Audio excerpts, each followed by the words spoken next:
Assalamu alaikum. I'm here on stage of Ali English House Academy.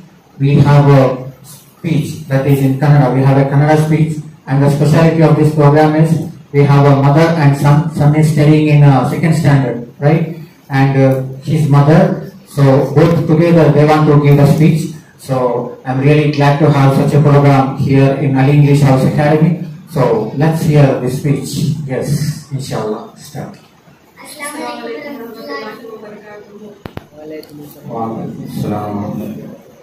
ನನ್ನ ಪ್ರೀತಿಯ ಸಹೋದರ ಸಹೋದರಿಯರೇ, ಎಲ್ಲರೂ ಚೆನ್ನಾಗಿದ್ದೀರಾ?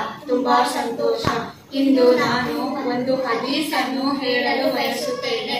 ಪ್ರವಾದಿ ಮೊಹಮ್ಮದ್ ಸಲ್ಲಲ್ಲಾಹು ಅಲೈಹಿ ವಸಲ್ಲಂ ರವರು ಹೇಳಿದರು, ಪ್ರವಾದಿ ಸ್ವಚ್ಛತೆಯು ಈಮಾನಿನ ಭಾಗವಾಗಿದೆ. ನನ್ನ ಮಾತನ್ನು ತಾಳ್ಮೆಯಿಂದ ಕೇಳಿದರೆ